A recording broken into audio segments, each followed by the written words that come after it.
আসসালামু আলাইকুম, সবাইকে স্বাগত আমার আজকের রমজান স্পেশাল পর্বে। আজ আপনাদের জন্য নিয়ে এসেছি চট্টগ্রামের বিখ্যাত ওরসের বিরিয়ানির রেসিপি। চট্টগ্রামের ঐতিহ্যবাহী খাবারগুলো যেমন কালাভুনা, মেজবানি এগুলোর পরেই যে নামটা আসে সেটা হচ্ছে ওরসের বিরিয়ানি বা আখনি বিরিয়ানিটা। অন্যান্য বিরিয়ানির তুলনায় এই বিরিয়ানিটা কিন্তু খুবই স্পেশাল, কারণ এটা রান্নাতে ব্যবহার করা হয়ে থাকে সাধারণ সেদ্ধ ভাতের চাল। পোলাও বা বাসমতি চালের পরিবর্তে সমপরিমাণ চাল আর মাংসের সংমিশ্রণে তৈরি এই বিরিয়ানির স্বাদ কিন্তু সত্যি অতুলনীয়। না রান্না করে খাওয়া পর্যন্ত বুঝতেই পারবেন না। তাই আমার আজকের এই অথেন্টিক রেসিপিতে বাসায় একবার ট্রাই করে দেখবেন, খুবই মজার। চলুন তাহলে দেরি না করে শুরু করা যাক। শুরুতেই বলেছিলাম এই বিরিয়ানির স্পেশালিটি হলো সেদ্ধ ভাতের চাল, আর মাংসটা হয় গরু অথবা মহিষের। রেশিওটা হলো ঠিক যতখানি মাংস ততখানি চাল, অর্থাৎ 1 কেজি মাংস হলে চালও 1 কেজি নিতে হবে। আমি আজকে রান্নাটা পারবার রাইস দিয়ে করছি, এগুলো বেশ একটু মোটা, তাই আমি এটাকে প্রথমে ভিজিয়ে রাখবো, তারপর ভালো করে ধুয়ে পানিটা নিংড়ে নিব। আর আজকের রান্নাটা আমি করছি গরুর মাংস দিয়ে।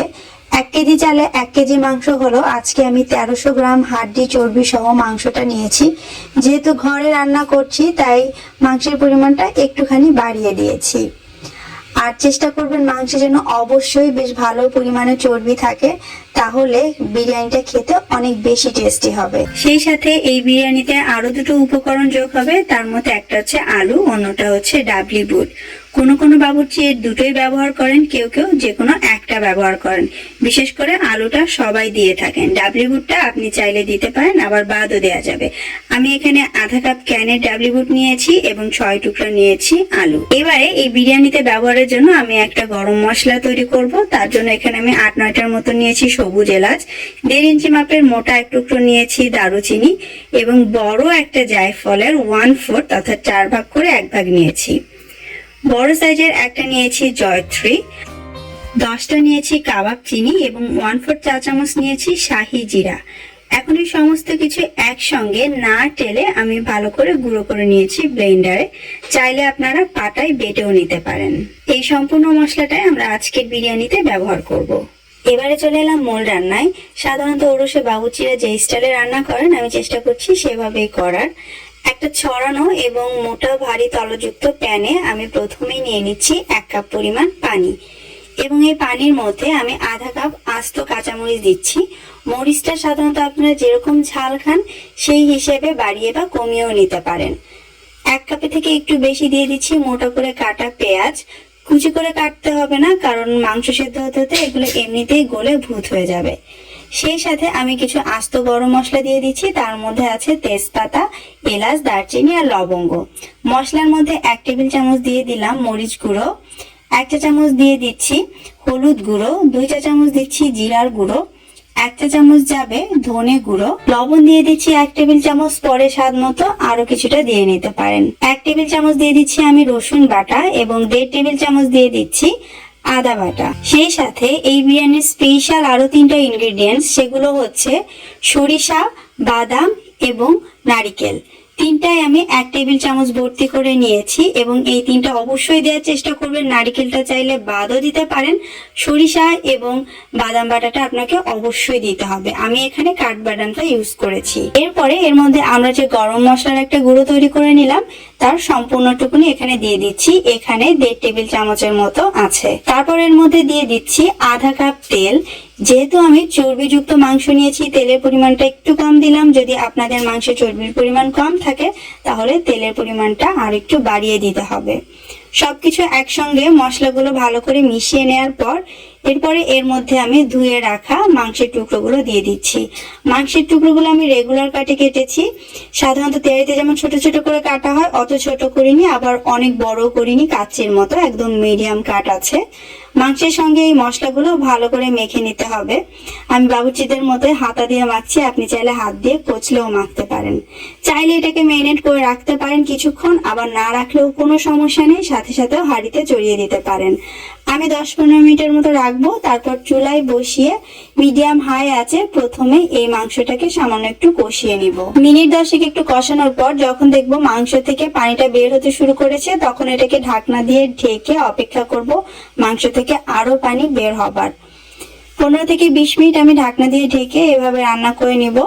এর মধ্যে মাংসটার থেকে বেশ পানি বের হতে শুরু করবে এবং আস্তে আস্তে মাংসটা সেদ্ধ হতে থাকবে। মাঝে মধ্যে শুধু ঢাকনাটা খুলে আমি এভাবে একটু নেড়ে চেড়ে দিব যাতে তলায় লেগে না যায়। আর এই পর্যায়ে চুলার আঁচটা মিডিয়ামে রাখবেন। তারপর মাংসগুলো যাতে ভালো মতো সেদ্ধ হতে পারে তার জন্য এর মধ্যে পানি দিতে হবে এবং চেষ্টা করবেন অবশ্যই গরম পানি দিতে, তা না হলে অনেক সময় মাংসগুলো রাবারি হয়ে যেতে পারে। আমি এখানে 1.5 কাপের মতো পানি দিয়ে দিলাম। তারপর চুলার আঁচটাকে মিডিয়াম থেকে একটু কমিয়ে আবারও ঢাকনা দিয়ে ঢেকে এই মাংসটাকে সম্পূর্ণভাবে সেদ্ধ করে নিব। ফিরে এলাম প্রায় 1 ঘন্টা 10 মিনিট পরে। এরই মাঝে আমার মাংসটা পুরোপুরি রান্না হয়ে গিয়েছে। দেখতেই পাচ্ছেন কালার চেঞ্জ হয়ে গিয়েছে, পরিমাণে কমে গিয়েছে, তেলও উপরে উঠে এসেছে। আর এর কি সুন্দর একটা গন্ধ যে বের হচ্ছিল, সেই সাথে স্বাদের কথা নাই বা বললাম।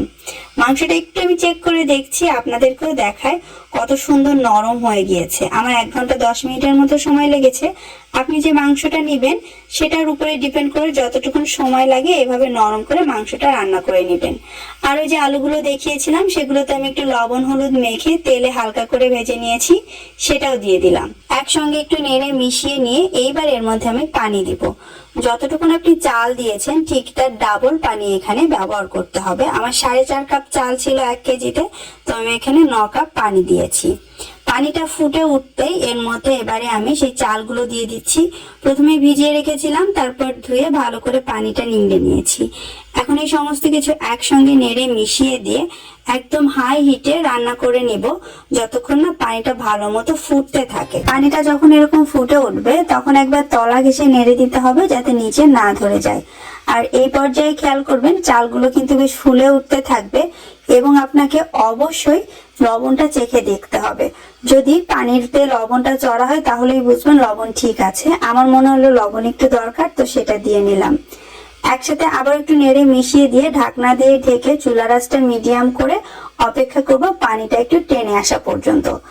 যখন চাল আর পানিটা সমান সমান লেভেলে চলে আসবে সেই পর্যায়ে ঢাকনাটা তুলে দিয়ে আবার একটু নেড়ে দিব এবং তার আগে এর মধ্যে আমরা সেই যে ডাবলি বুটটা রেখেছিলাম সেটা দিয়ে দিলাম।